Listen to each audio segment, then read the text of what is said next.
Greetings, morning of what is I think the 22nd day, it's Friday, we're in France, I'm still at Pierre's house, the mill. What's happened? Well, we went this morning to get the van, and the van was fixed. It was a pipe leading from the fuel tank to somewhere else, and that was dripping, so they've sorted that. The van is fixed, we are ready to go again. We've just popped back here to collect a few things and get going. What we hope to do today is journey north. I am hoping as far as the Jura Mountains, where I can see if my friend Christoph Gieser still exists. If not, I'll probably camp near there somewhere and then get going. But it's now up all the way, and really we've kind of done everything we meant to do, so it's just back home. Been an absolutely amazing night yesterday. Absolutely amazing day yesterday. We went to a festival up in the mountains. It's actually like that village's only festival of the year, and there's all these girls in traditional dress. Well, there's guys as well, but the girls was particularly striking. They had these black dresses with coloured shawls and headdresses. Apparently it takes them hours to put them on. They're called tarines.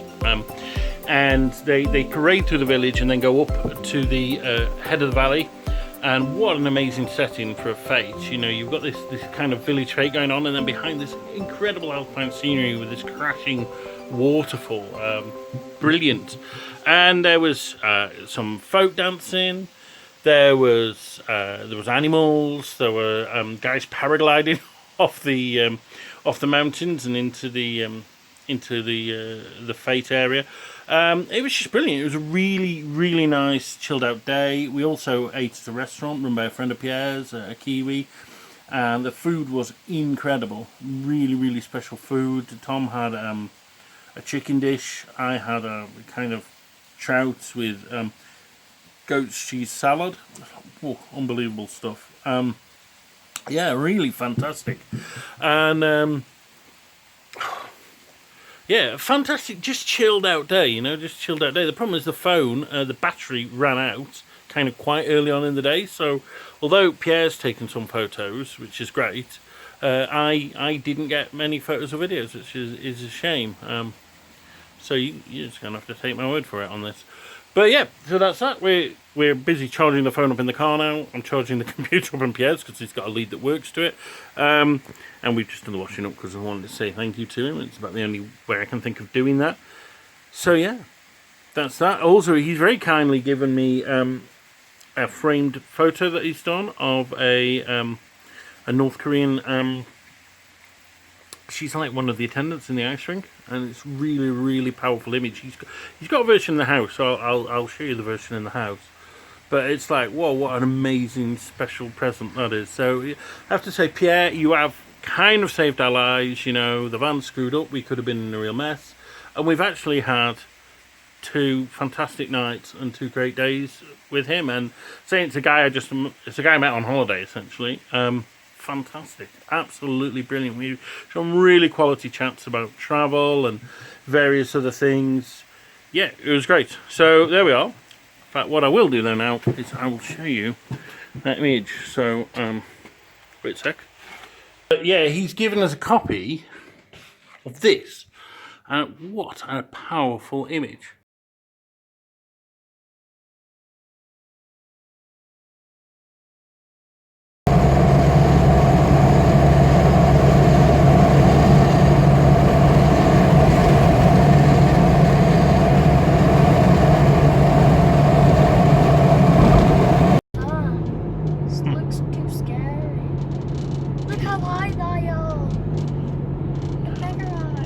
Scared of heights, but that'd be quite nice drifting down that.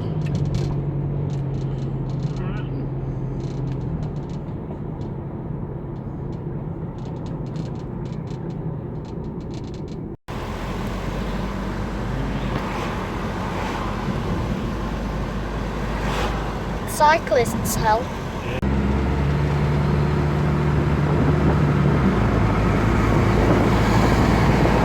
Welcome to Switzerland.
pace.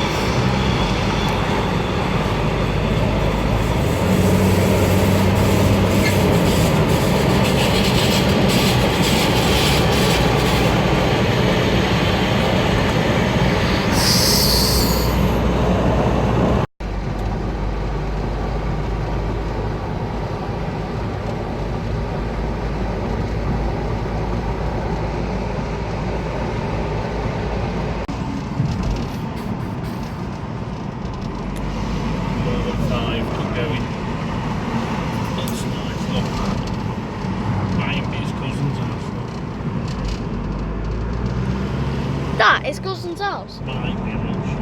I doubt it. It could be. Could be then. Oh, that's cool.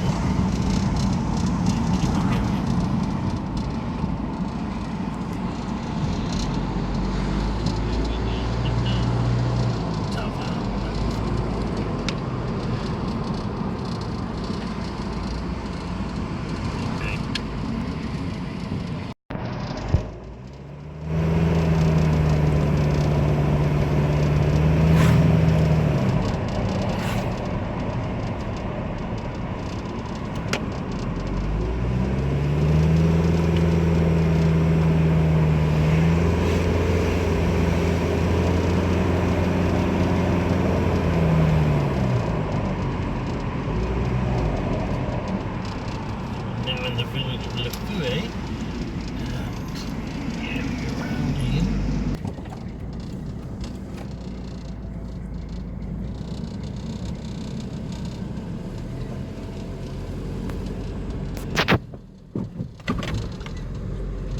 Which one was it?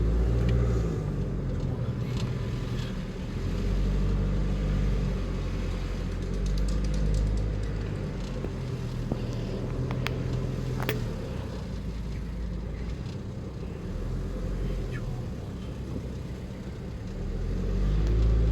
Right, this is the house of Famille Guizet, which is Christoph's house, where we stayed a couple of times when we was younger. Just been in there. His dad, Charles-André's still there. Looking a lot older than he was before, but he recognised me eventually, and he was like, oh, really pleased. And apparently Chris lives in Tramelan, which is just down the road, so we're going to go there now. We've got an address. Apparently he doesn't write, he doesn't have a telephone, he didn't do any communication stuff, which is pretty much how he was back then. So we're gonna try and find him. Let's go. Yeah, keep traveling. Keep traveling.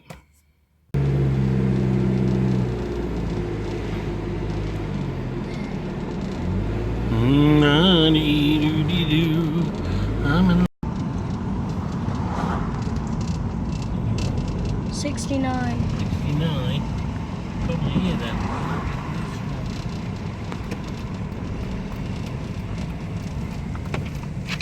73. Is it? That's 73. Bravo. So it's going higher. Yeah, but that's what we want, 73. Stop the video.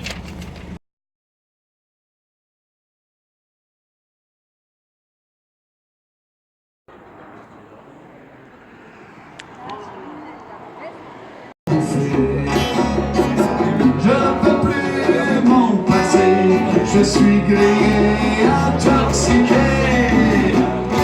Caroline, ma chère, on semble piqueter. Caroline, je suis amoureux de toi, ma Caroline.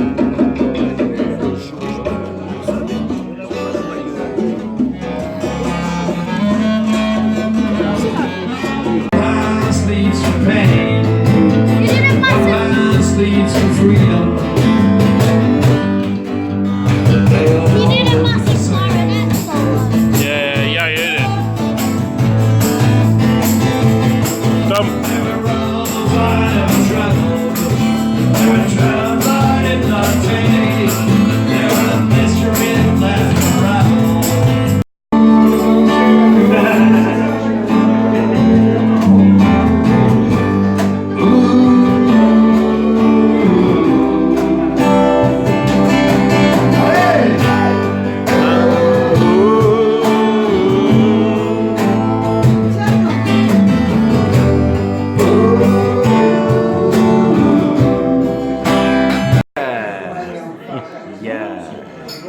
God bless you. Tell me about Israel. Tell me about Israel. Yeah. I love you so much. Bravo. 22 Love years. is in the air. Love is in the air. God bless you, man. Okay.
Just a little pinprick.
Je le baise toujours.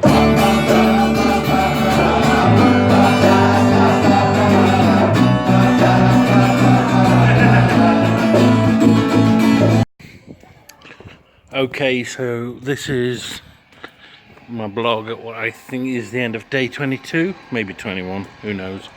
I'm walking through the centre of the small town of Tramelan in the Jura Mountains in Switzerland.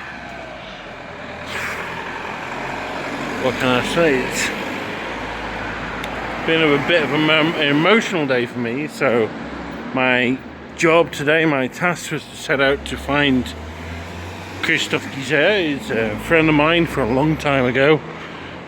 I didn't even know if he was alive. Basically, I'll tell you the history. So back in 1997, I did some months out on a kibbutz in Israel, and I shared a room with Christophe Guizet and also a Dutch guy, Tom van den Ouden. Now, Tom van den Ouden is still one of my very closest friends. He's the godfather of my son. And we, you know, we are very close, and every time we meet, we always say, like, I wonder what happened with Christophe, you know? Last time I saw him was in 2000. I saw him in 1998 and also 2000, both times in Switzerland. And kind of the last time we saw him, he was a bit screwed up. He was suffering from depression. He had a kind of form of schizophrenia, and it was not a nice thing. But he was, what, in his 20s, so, you know, that's not like people in their 20s. It's a roller coaster ride, yeah? And when we've met, Tom and I, we've said, like, you know what, maybe the guy is not even alive. So I was coming here today thinking maybe I'm going to find a dead guy, you know? I didn't. I went to his house, or the house in the village where his parents live, and I met his father, who, to be quite frank, looked not that well, and a lot older than I remember him. Of course, it was 20 years, well, 19 is the last time I saw him. And his father told me, "Oh, no, Chris," and he gave me his address in Tramelan, which is the next town to Le Fouet, which is where the village is.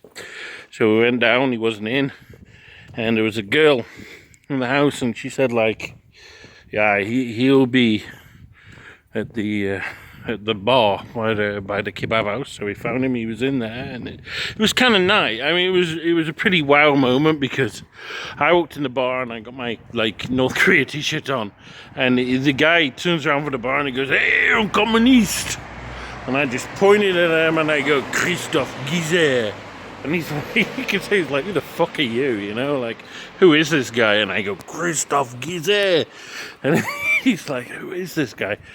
It's Matt from Israel, and he's like, "Oh my God," and he's like, there's tears in his eyes, you know, he's like, "Oh my God, I don't believe this," and he's blah blah blah in French, and yeah, it was very, very emotional, and it was great to see him again. Absolutely fantastic, but also at the same time pretty soul destroying, because the guy, he's a bit of a wreck, and he's what? I mean, he's older than me, about 5 years. So what is he? Mid-40s, something like that. And the guy's pissed, you know, which is not a bad thing. It's Friday. I'm not an anti-alcohol guy. Hey, I had quite a bit tonight, but like, I was talking to his cousin and his aunt. They live in the same house. He has a flat, and I said, you know, he's drunk, it's Friday, and then it's every night. He got 3 kids now. I've been in his flat. It's the flat of an alcoholic. It's like, there is nothing in there apart from like a fucking mattress, not even a bed for him, and a mattress for the kid that's living with him, and that's it. It's kind of skanky.